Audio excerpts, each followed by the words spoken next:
What is up, everybody? I'm Janko. I am finally getting to do my Operation Dark Hours video. It is the first raid that's gone live in the division. Been wanting to do this video now for a week. It went live 1 week ago today. Today is May 23rd, and it did go live a week ago. I've been wanting to make this video since moment one that I got in, but as I engaged with the content over time, my opinions have kind of changed, and so I kept putting it off, and then honestly, because of some things that I'll talk about the raid specifically, I actually had to redo my entire build from the ground up, and that just delayed me being able to make this video because I was spending so much time in game, which is both a good and a bad. If I remember, I'll get to I'll kind of touch on that a little bit later in my both positives and negatives for the raid. I don't have a script for this. I do have an outline, but I forgot to add that in there, so hopefully I remember it later.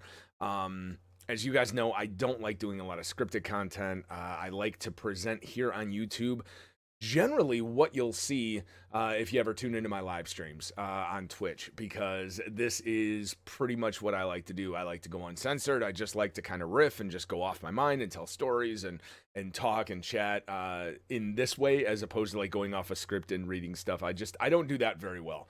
But anyway, you're not here for that. You're here for the Operation Dark Hours thoughts.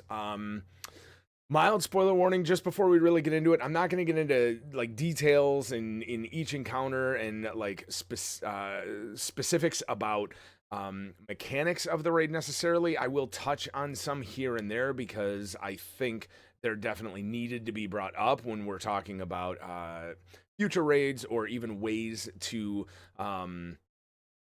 possibly fix this raid or change this. I shouldn't say fix it because I don't think it's broken, but ways to change the raid to add more accessibility for more people without making it this like, oh, anybody can get anything for playing easy content, blah, blah, blah, because I think that dilutes the experience. I will say right off the bat, I am a firm believer that elite content should have elite rewards, and elite content should not be necessarily beatable by everybody, right? It should take some time, some dedication, some practice, and you know, some grinding, right, to get good enough. And I hate the term "get good," so I don't necessarily want to say that to the people that are complaining about this raid difficulty specifically on console. But I do think that there is an element to that when it comes to endgame content. So, yeah, I'm not going to be one of these people that says nerf it so that everybody can play it and engage with it. No, I would like to see some changes made to maybe add some accessibility for people that just kind of want to engage in the content, because let's face it, this game's been out for a couple of months now. This is the newest content, and a very, very large number of the community have no way to engage with it at all. And I kind of think that's a disservice to the community and to the game itself, ultimately. But we'll get back into that a little bit later. So the raid's been out for a week. I did not finish it. I will not get a Raid 1 patch. It happens. Honestly, because of some things that we'll talk about a little bit later, that really kind of caused a situation where I was not able to finish it. But it's also just, you know, I work. Everybody I know and game with also works full time. You know, scheduling and getting around, you know, 7-8 people's schedules all together so that we can try to get it, and then trying to figure out the mechanics and everything else. I went into every encounter that I saw completely blind. That's the way I like to do things. Yeah, so I haven't watched any videos until after I engaged with the content, and actually after I beat it. I didn't watch any videos on how to beat anything. So there's that. The good, the bad, and the hopeful, I guess, is how we'll break it down. So first off, with the good, it's really tough, man. It's a really, really tough piece of content. And for a lot of people that have been in the Division for a very long time, like since launch of the Division 1 and into Division 2, I think this is a bit of content that people have been clamoring for. You know, we thought we were going to get that with incursions in Division 1. Those didn't really work out that way. While they were tough, they were also just more irritating than anything else. But I will say, and I guess this could kind of go in the bad, I think after a few weeks, when people really start getting the mechanics down, they start getting their builds locked in, I think this content is going to be just as easy to finish as anything else was in the Division 1. You know, we're already seeing sub half-hour clears on PC. I wouldn't doubt it at all if at some point we're getting 15-minute, 10-minute clears, possibly even, you know, 4 or 5-man teams beating it, you know, things like that. So eventually this content will be easy. Yeah, so there's that. There are a ton of mechanics in, especially in the Boomer encounter, which is the first one, and I understand that they kind of wanted Boomer to be the gatekeeper of the raid, so that if you could get past that, it was a gear check, a DPS check, and if you can get past that, then you could know that you probably would be able to beat the rest of the content. I personally, as we were figuring out the mechanics, it felt like there was one too many mechanics for a first encounter in the first raid. I've done a lot of raiding in other MMOs and in Destiny, and it always seems like, you know, the first encounter gives you like an introduction to the overall mechanics that you're going to encounter throughout the raid, but then it ramps it up as you go. This feels like it hits you like a truck in the beginning and then backs off as you go and then reintroduces that truck to you in the fourth encounter, which, by the way, I haven't seen, but I've heard other people talk about it. So that's all I can go off of that. But it felt more like a hard mode than it did normal mode, which actually led to some speculation that maybe there was a bug, right? When people weren't clearing it on PS4 for days, there was some speculation that maybe there was a bug and maybe it actually was put into the game as hard mode instead of normal. I don't think that's the case, and I certainly hope it's not, because I want the console experience to be the same as the PC experience. I'll get into that again a little bit later also. The specific encounters in the game I thought were overall pretty cool. They feel familiar to the Division verse, right? And how you get used to like armor and different things working with each other, specifically in Division 2, in some of like the heroic bounties and things like that. But they were definitely different from anything else that we've seen in the Division.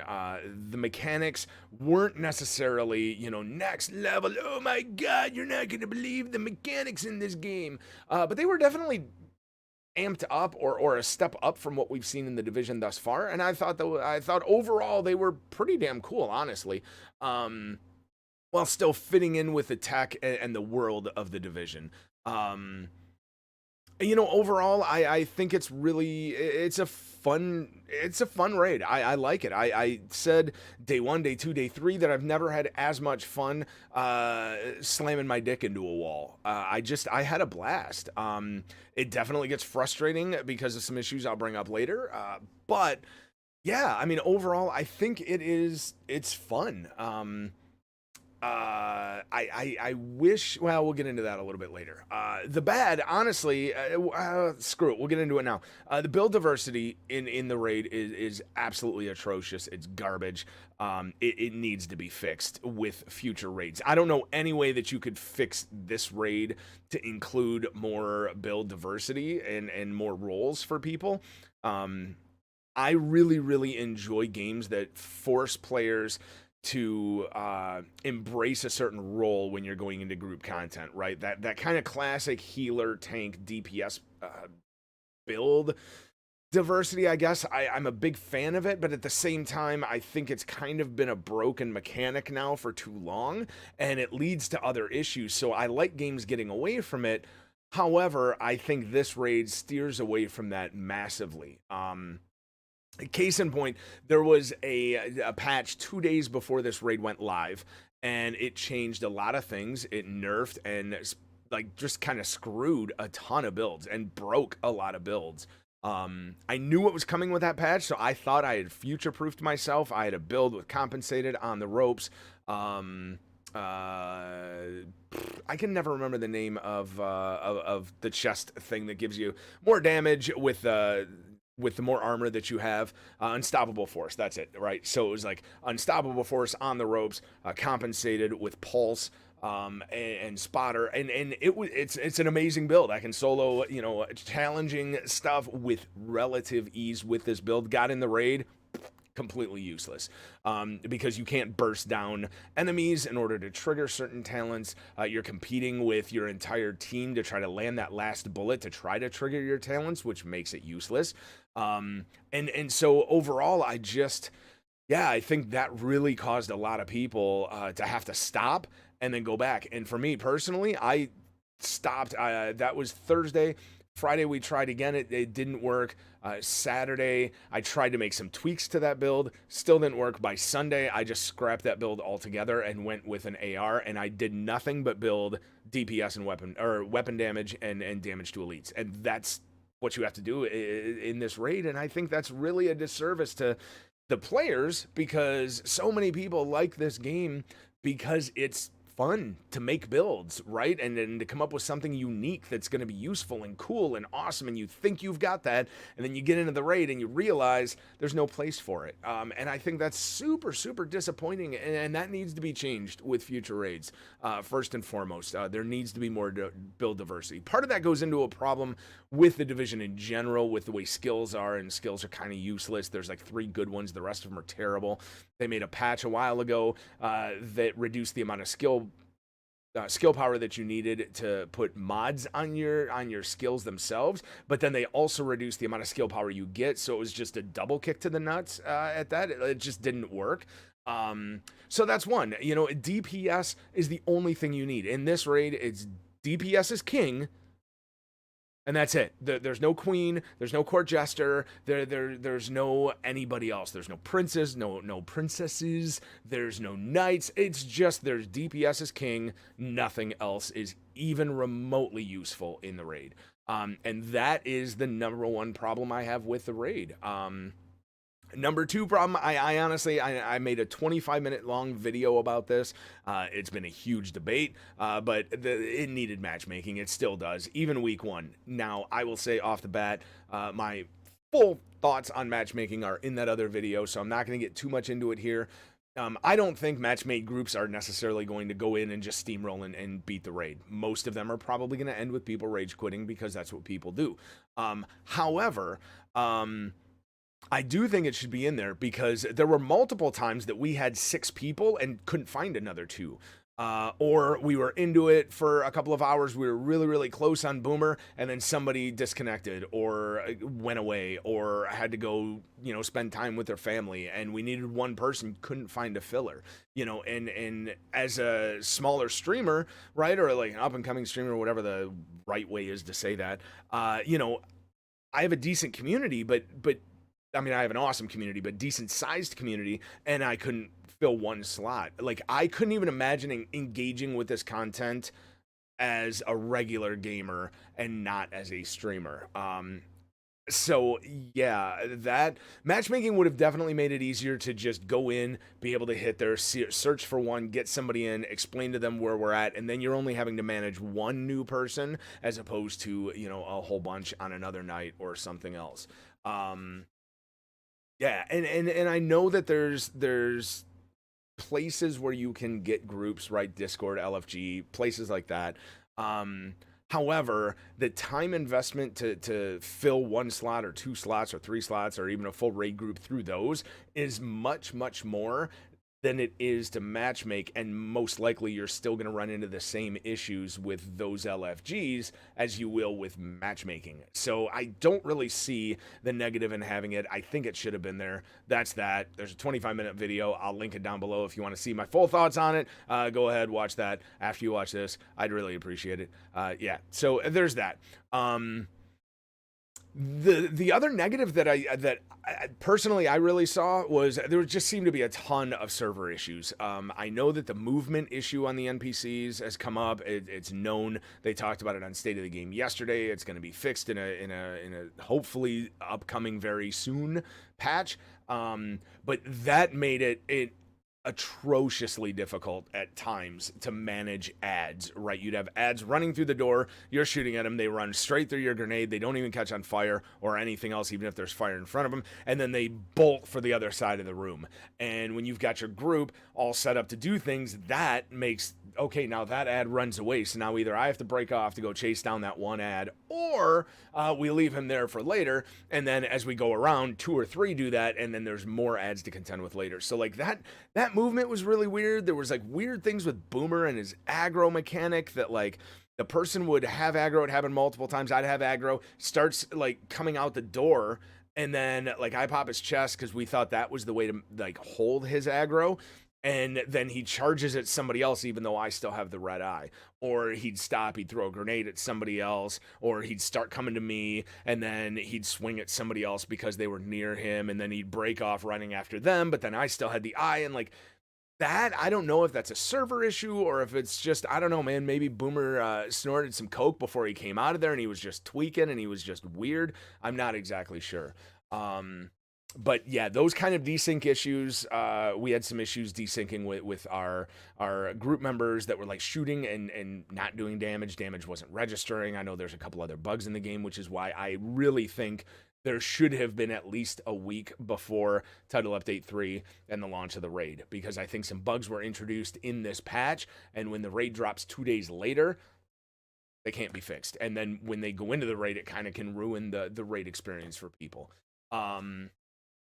You know, and honestly, the only other thing that I really was, I don't want to say was a negative, but I was kind of disappointed in with this raid, is the fact that like the story of it didn't really advance the story of the game at all. It was just the Black Tusk have taken over this airport for whatever reason, and cool, like that's what we're here for. Unless some giant story revelation comes out at the end, you know, I'm waiting for this game to pick up the story from even Division 1, right? We've been waiting for Keener, and I know there's phone things that you can find and stuff like that about that, but I was really hoping that this was going to be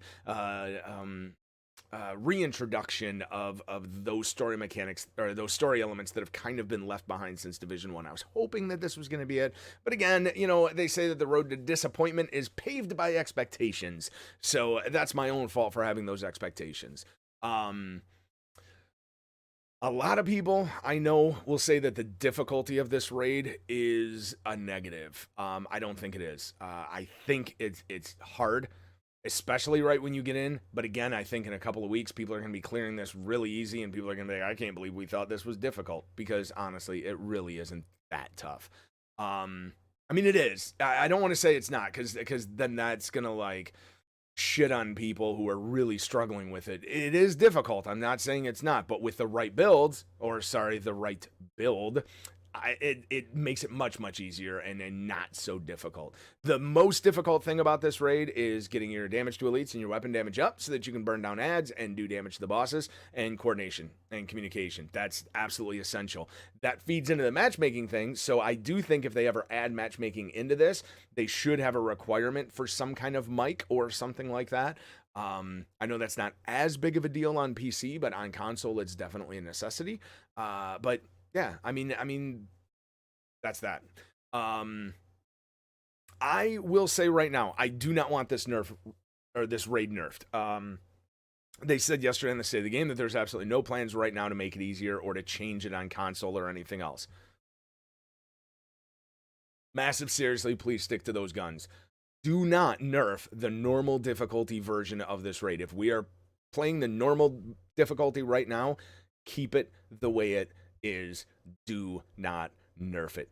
Keep normal the way it is now. When I beat this raid, I want to know that I beat the same exact raid that PC players beat, whatever else. If it takes me a week, if it takes me a month, if it takes me however long it takes me to beat it, I don't care. I want to know I engaged with and beat the same level content that everybody else did. I do not want it nerfed. Please do not nerf it. It does not need to be nerfed. That said, if they do change it to add some extra accessibility to more people so that more people can engage in the content, I think there's a middle ground to do it without it adding to the calls of the casualization of gaming is destroying games and the division, blah, blah, blah. I don't think making changes to add accessibility is necessarily casualifying it, right? It is, I guess, essentially, but I think there's ways to do it where maybe you make a story mode. I mean, WoW has done this. Other MMOs have done this. SWTOR did it. Like they add a story version of the raid, and maybe that's the only one you can matchmake for, or something like that. But they add that so that people can at least get in there. They can at least feel it. They can be a part of the community. They feel like they can contribute and be a part of the community instead of separating everybody, right? With hey, have you done the raid? Nope. Cool. I'm better than you. Or have you done the raid? Fuck no, I'm not gonna do it because it's stupid. Blah blah blah, right? Like we need to stop dividing the community more and more and more. There's this massive divide already between PvE and PvP. Now, even in the PvEers, there's like, well, have you done the raid? Have you done this? Have you done that? Nope. And then you've got the casuals and the hardcores and blah blah blah. I consider myself a casual hardcore and I still didn't beat it. So I can't even imagine if I wasn't streaming, I never would have played this raid. I played Destiny for over a year before I ever got into Vault of Glass because no matchmaking, because, it was a pain in the ass. I had very negative experiences with LFGs after trying for an hour to get into a group to get in and be like, oh, you don't have a Gallowhorn? And I'm like, what's a Gallowhorn, right? And then boom, kicked. Like, it's just, that kind of crap is really, really irritating. But I do think there's a way to make a story mode without feeding into the casualization of this game. And number one, drop the rewards down. You get the guaranteed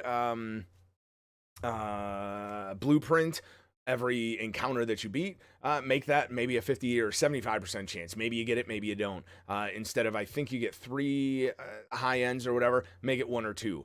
And do that, because you are reducing the difficulty on it. That way people still feel rewarded. They can still get in there. I would also suggest here, for normal and above, I honestly think Massive and the creators of the Division need to add, kind of like what Destiny did with curated roles, and I hate comparing games, but kind of like what they did with curated roles, we need, and I know that those are what exotics basically are now, but we need more, right? The threshold of the RNG, and maybe it is because I did notice that the gear that I did get when I beat some of these bosses had higher rolls.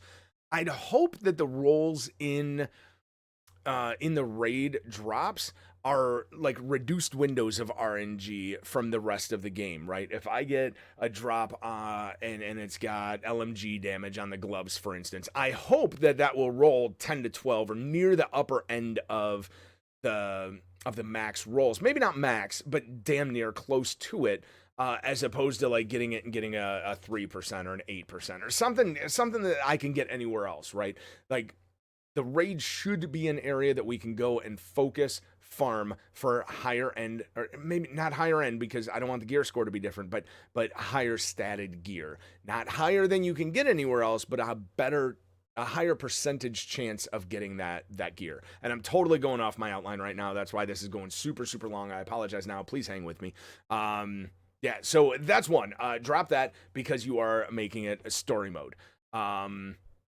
And then honestly, you could drop or maybe even nerf and like reduce one mechanic in each encounter. That would make it far more accessible for far more people. And you don't even have to necessarily reduce the difficulty, the ads, or anything else.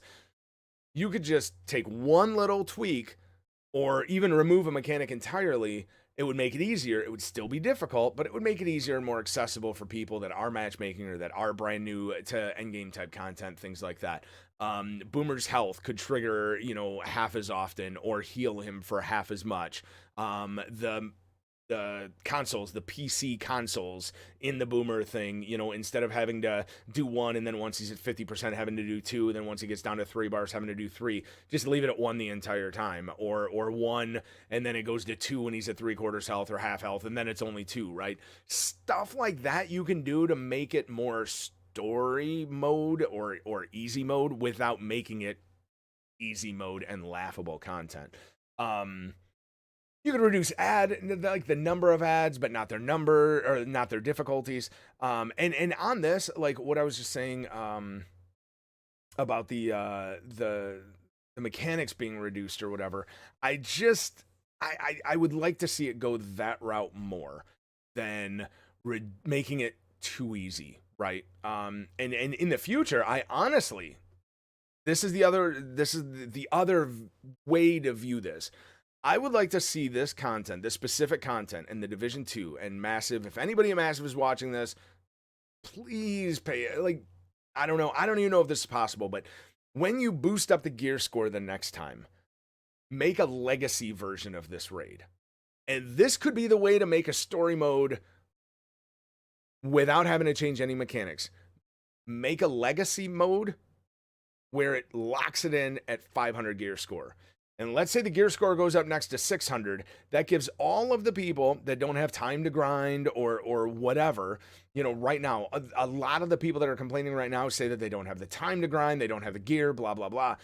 If the gear score goes up to 600 and you lock this content in a legacy mode at 500, it gives people that are 600 and have never been able to engage in it the chance to go back and do it again, or to do it for the first time rather, right? They're going to be overpowered for it, so it'll be relatively easy, but they could even do that as they scale up, right? As they get to 525, they can try it. As they get to 550, they can try it. You know, once they get to 600, yeah, they'll walk through it, but at that point, the rewards in the legacy mode would be locked at 500 too, so even if you get the exotic, you would still have to upgrade it, and it would still give them a reason to engage with new content also, but it would allow them to experience this raid, because I do think that the raid should be experienced, man. I think it's a lot of fun. And I'm looking forward to beating it and eventually farming it. And you know, at some point, I really want to start being able to Sherpa console people on PS4 through it.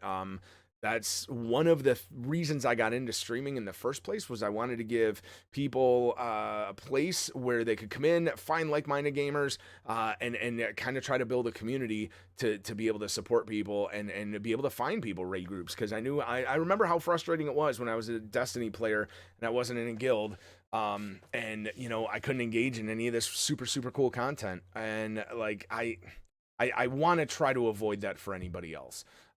So if you are playing on PS4, come on in, my Twitch channel, we've got a Discord, all that'll be linked below. Come on in, chat with me sometime. Once we get the raid down, I already have people that want to start sherping people through, so you know, we'll do it eventually, once we get it down. But yeah, I hope you like this video. I know it went super long. I hope you stuck through it all. What are your thoughts on the raid in general? Matchmaking, difficulty, mechanics, like anything and everything. Leave them in the comments down below. Or again, if you prefer back and forth conversation, like I said, anytime I'm streaming, come on in. I'm always down for conversation, and I will talk about this shit till the cows come home every day, all day. So bring your questions there, leave them here, whatever. If you did like this content or this video, please do me a favor, hit the subscribe button, share it. That way we can get some eyes out there. I think I've got some pretty cool ideas. I haven't seen those anywhere else, you know, and who knows whose eyes it can get in front of, and maybe, you know, we can get more people to be able to engage in this content and enjoy it, which ultimately leads to more people playing, which then, you know, if PvP gets fixed, then maybe that leads to more PvPers and everything else, right? And then it snowballs from there, in a perfect world. It's not a perfect world, but yeah. Yeah, so that's it. We'll just end it there. Thank you guys very much for hanging out. I appreciate you. I'd love to see you in stream sometime. Until then, please remember, I fucking love you guys. You guys rock, and keep on living the dream.